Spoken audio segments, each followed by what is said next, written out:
My name is Sophia Callahan. I'm 30 years old. I work as a marine biologist running a coastal wildlife rescue program in San Diego. And 4 weeks ago, I walked into my brother's rehearsal dinner and watched his future father-in-law go completely white, staring at me like he was looking at a ghost. Because according to my own brother, that's exactly what he thought he was seeing. My brother had told his fiancé's entire family that I died of leukemia at 16.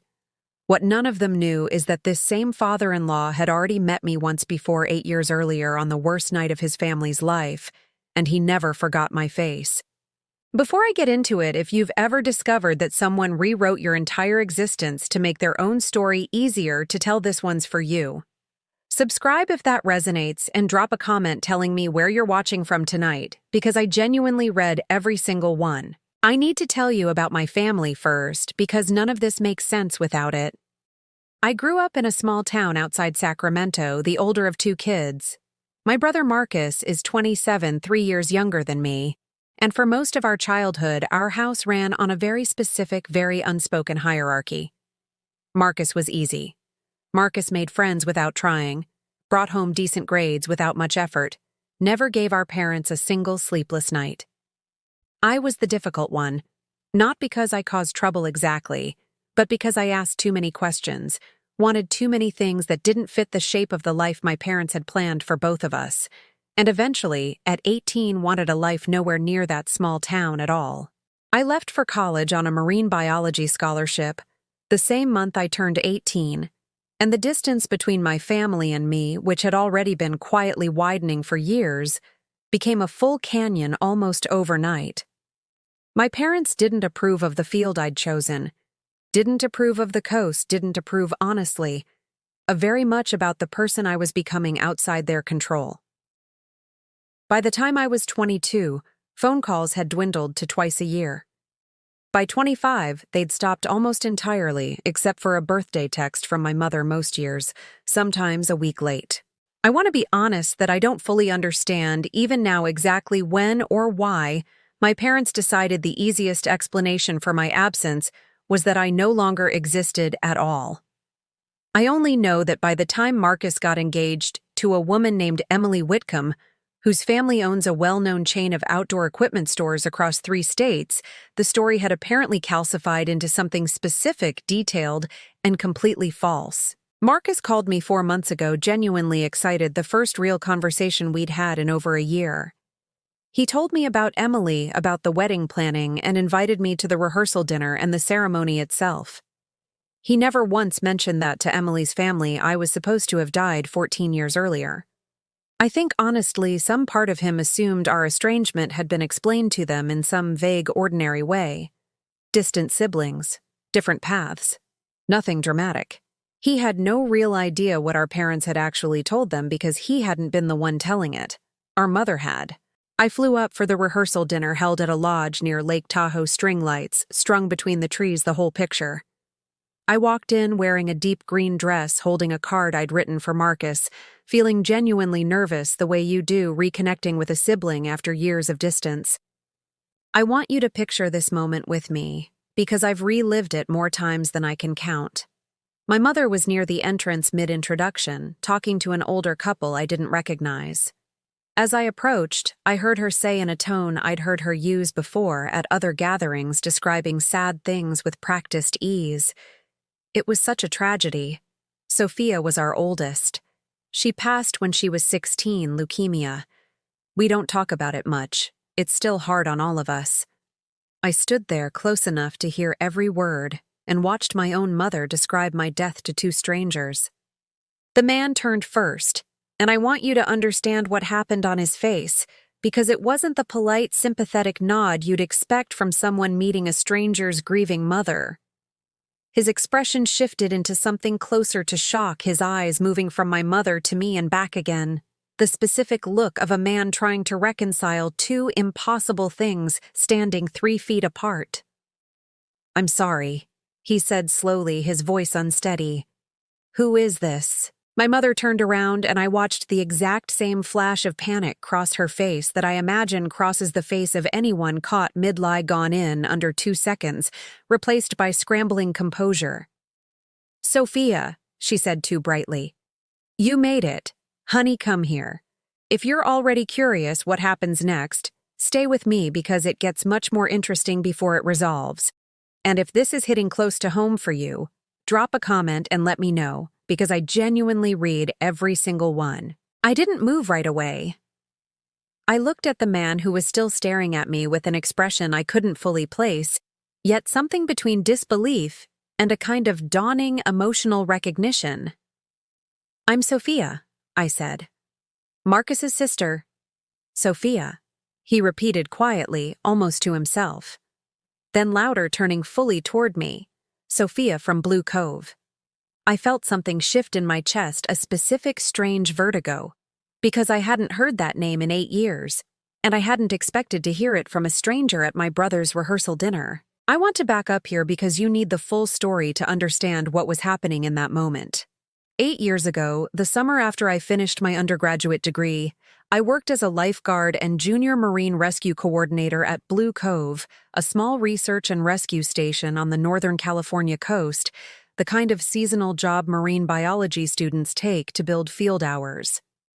One evening in late July, a family sailing near the cove lost control of their small boat in a sudden current, and their 11-year-old son went into the water. I was the one who got to him, first pulled him out, and kept him breathing until the paramedics arrived, a genuinely terrifying 11 minutes that I still occasionally dream about. I never learned the family's last name. In the chaos of that night, introductions weren't exactly a priority, and the family had left the area before I ever had a real conversation with them beyond the rescue itself. I remembered the boy's face for years afterward, the specific fear in his mother's voice, but I had no way to ever follow up, no way to know what had happened to them. The man standing in front of me at my brother's rehearsal dinner was that boy's father. His name, I would learn within the next few minutes, was David Whitcomb, Emily's father. You saved my son's life, David said, his voice thick now, genuinely emotional in a way that made several nearby conversations go quiet. We've told that story 100 times over the years. The girl from Blue Cove who pulled him out of the water. We never knew your last name. We tried to find you afterward, but the station had already closed for the season and nobody could tell us how to reach you. He turned to my mother, his expression shifting from emotional to something harder, more confused. You just told us she died when she was 16. My mother's face had gone very still. There's clearly been some confusion, she said, reaching for David's arm, trying to steer the conversation back toward the party. He didn't move. I want to pause the story here and ask you something because I've thought about it constantly since. If a stranger recognized you as someone who once saved their child's life in the exact moment your own family was quietly erasing your existence to a room full of people, what would you have said? Tell me in the comments because I genuinely still don't know if I handled it the right way. I didn't say anything dramatic in that moment. I simply said quietly, I'm not sure what my mother's told everyone, but I'm very much alive, and I'm really glad your son is okay. David's wife Carol had joined us by then, and her reaction once she understood what was happening was somehow even sharper than her husband's. Diane, she said, addressing my mother directly, you told us your daughter passed away as a teenager. This young woman just told me she's Marcus's sister. Which is it? My mother, cornered now in front of guests who had genuine, unshakable proof standing right in front of them, tried one more time. It's complicated. Family things. I didn't want it to overshadow the wedding. Marcus appeared beside her at that point, having just caught the tail end of the conversation, his face shifting from confusion to something that looked genuinely like horror. Mom, what is happening? Why does everyone look like this? I looked at my brother directly. Marcus, did you know Mom's been telling people I died? His face went pale. What? No. I told Emily's family you and I weren't close, that we drifted apart. I never said you died. I would never say that. I believed him, and I still do. I think in the specific quiet way families sometimes build separate lies without ever fully coordinating them. My mother had taken Marcus's honest, if incomplete, explanation of our distance and turned it into something far more dramatic and far more final. A story that required no further questions.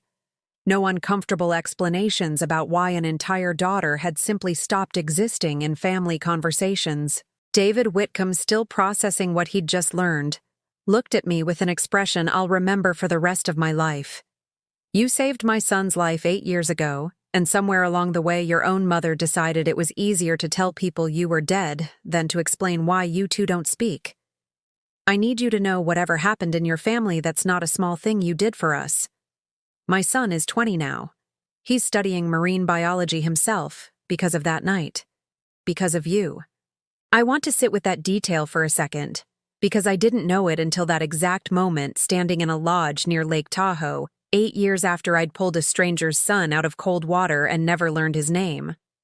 He had grown up, become someone shaped by that night, and I had spent those same 8 years with no idea any of it had happened, while my own mother had spent them building a story where I simply didn't exist at all. The rehearsal dinner continued awkwardly at first, though David and Carol made a visible point of including me in conversation for the rest of the evening, genuinely curious about my work, genuinely warm in a way that stood in sharp, painful contrast to how my own mother had introduced me less than an hour earlier. My mother avoided me for most of the remainder of the night. My father, true to form, said very little, though I noticed him watching the whole exchange with an expression I couldn't quite read, somewhere between discomfort and something that might have been shame. I want to ask you something here because I've turned it over constantly since. Do you think my mother genuinely believed the fake death story made things easier for everyone? Or do you think somewhere underneath it she simply preferred a version of me that was gone, rather than one who might show up and complicate the picture she wanted Emily's family to see? Tell me what you think in the comments, because my own answer changes depending on the day. Marcus found me alone on the lodge's back porch about an hour later, genuinely shaken. Sophia, I am so sorry. I had no idea she'd told them that. I should have asked more questions about how she was explaining our situation to Emily's parents. I just assumed she was being vague, not God, not that. I told him I believed him, and I did, but I also told him something I needed him to hear clearly. This isn't really about tonight, Marcus. This is about years of Mom deciding it's easier to erase me than explain me. Tonight just happened to have a witness who already knew I was real. Marcus was quiet for a long moment. David told me the whole story about Blue Cove. I didn't know that happened. I didn't know any of it. Nobody did, I said. That's kind of the point of tonight, isn't it? Nobody in this family actually knows the person I've become because it's been easier to just stop looking. The wedding itself, 2 days later, went forward as planned, and I did attend, choosing deliberately not to let my mother's lie cost my brother his wedding day. My mother spoke to me only once during the reception, a brief, stilted apology that focused almost entirely on how embarrassing the whole situation had been for her, rather than on what it had actually cost me over the years. David Whitcomb, on the other hand, made a quiet point during his own father of the bride toast of mentioning, without going into detail, that sometimes the people who change your life the most are the ones you least expect to see again, and that he was deeply grateful the world had brought our families together twice in 2 very different ways. Here's where things stand now, 1 month later. My relationship with my mother remains genuinely difficult, distant in a way it's honestly been for years, just more openly acknowledged now. My relationship with Marcus surprisingly has grown considerably stronger. He calls regularly now, has visited Blue Cove with me once already, and has made a point of telling our parents directly that he won't be quietly accepting whatever version of our family story they choose to tell going forward.